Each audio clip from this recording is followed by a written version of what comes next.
औज़ुबिल्लाहि मिनश्शैतानिर्रजीम बिस्मिल्लाहिर्रहमानिर्रहीम। आज हमने पढ़ना है बेटा हमारा ऑब्स्टेटिक्स की बुक। ये हमारी LHV पार्ट फर्स्ट की बुक है। आज हमने पढ़ना है बेटा क्रोनिक नेफ्राइटिस। ये हमारा पेज नंबर 32 का एंड है। क्रोनिक नेफ्राइटिस में क्या होगा बेटा, जो आपकी नेफ्रॉन है, गुर्दों में जो पेशाब बनाती हैं, उनका एक हिस्सा होता है ग्लोमेरुलस, वो ख़राब हो जाएगा, जिसकी वजह से गुर्दों का जो फंक्शन है वो इम्पेयर्ड हो जाएगा।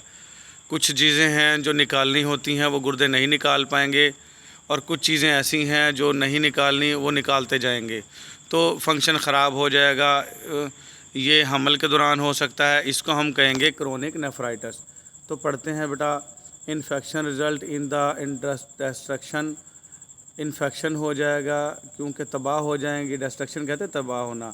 रीनल ग्लोमेरुलाई, मैंने बताया गुर्दों के जो साख्त और फेल की इकाई है वो क्या होती है, नेफ्रॉन, और उसमें एक ग्लोमेरुलस होता है, खून की नालियों का गुच्छा, तो वो तबाह हो जाएगा विद डीजनरेटिव चेंजेस, डीजनरेटिव तब्दीलियों की वजह से इन किडनीज, गुर्दों में, and impairment of renal function, और गुर्दों के फंक्शन में जो है वो बिगाड़ आ जाएगा। इम्पेयरमेंट बिगाड़ को कहते हैं। रीनल फंक्शन गुर्दों का फंक्शन बेटा, यहाँ किडनी फंक्शन भी कर सकते हैं, लेकिन मेडिकल का लफ्ज़ गुर्दों के लिए रीनल का लफ्ज़ यूज़ होता है। तो गुर्दों के फंक्शन में बिगाड़ आ जाएगा बेटा, इसको हम क्रोनिक नेफ्राइटिस कहेंगे। इसके अलामात क्या होंगी, सिम्टम्स एंड साइंस क्या होंगे। History of acute renal infection में भी प्रेजेंट। हिस्ट्री होगी कि शदीद किस्म का गुर्दों का रीनल इन्फेक्शन हुआ है, में भी प्रेजेंट, मौजूद है बेटा, गुर्दों में इन्फेक्शन है। एल्बुमिनूरिया, पेशाब के अंदर एल्बुमाइन एक प्रोटीन है, उसका आना एल्बुमिनूरिया कहलाएगा। इस प्रेजेंट ये मौजूद होगा इन अर्ली प्रेगनेंसी, हमल के शुरुआती दिनों में। पेशाब चेक करेंगे, पेशाब का मुआयना करेंगे, टेस्ट करवाएंगे, तो एल्बुमाइन आ रही होगी, उसको कहेंगे एल्बुमिनूरिया। एडिमा इस लाइट, सोजिश हो जाएगी हल्की फुल्की, और अक्कर इन लेटर वीक्स, या बाद के हफ्तों में रोनुमा होगी। और डिमा कहेंगे सोजिश हो जाना बेटा, पाँव में, पिंडलियों में, उंगलियों में पानी का भर जाना, और उससे पफ़ी हो जाना, पिलपिला सा हो जाना बेटा पाँव का, तो वो एडिमा कहलाएगा। ब्लड प्रेशर में भी नॉर्मल और रेस, ब्लड प्रेशर नॉर्मल भी रह सकता है और बढ़ भी सकता है। मैनेजमेंट कैसे करेंगे बेटा, किसकी, हम इसकी क्रोनिक नेफ्राइटिस की मैनेजमेंट क्या करेंगे। रेफ़र पेशेंट विद एडिमा और एल्बुमिनूरिया।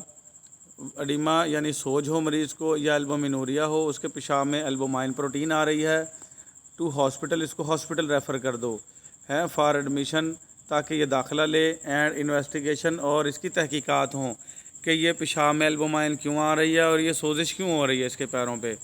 इन हॉस्पिटल, हस्पतालों में किडनी फंक्शन इज़ इन्वेस्टिगेटेड, गुर्दों का जो फंक्शन है उस पर तहकीकात की जाएंगी कि गुर्दों का फंक्शन ये क्यों बिगड़ा है, क्या वजूहात हैं इसकी। इन पेशेंट, उन मरीज़ों में विद माइल्ड और मॉडरेट फॉर्म ऑफ डिजीज़, जिनमें शदीद किस्म की या दरमियाने दर्जे की बीमारी हो, pregnancy is allowed.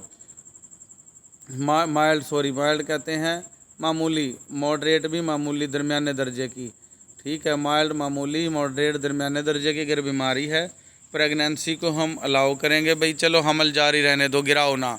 To continue under observation, के हमल को डॉक्टर की निगरानी में चलने दो, ठीक है, बच्चा ज़ाया ना करो। अगर दरमियानी सूरत हाल है या थोड़ी बहुत सूरत हाल है। इन सवेयर फॉर्म्स, अगर शदीद है आ गई हैं फॉर्म्स ऑफ डिजीज़, बीमारी की बेटा, प्रेगनेंसी इज़ टर्मिनेटेड, प्रेगनेंसी गिरा देंगे हम, ठीक है। प्रोग्नोसिस क्या होगी बेटा, इसकी पेशन गोइयाँ क्या हैं। द डिजीज़ इज़ प्रोग्रेसिव, ये जो बीमारी है ये प्रोग्रेसिव है, वक्त के साथ साथ बढ़ेगी।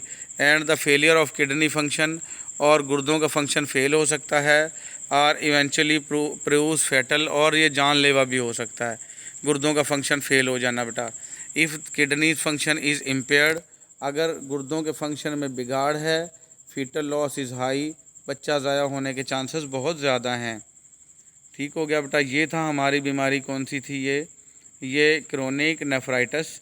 ये आज के लिए हमारा इतना ही लेक्चर। इसके बाद आ जाएगा हमारा बेटा प्री इक्लेम्प्टिक टोज़ीमिया, ये हम पढ़ेंगे अगले लेक्चर में। आज के लिए इतना ही, मिलेंगे अगले लेक्चर में बेटा। अल्लाह हाफिज़।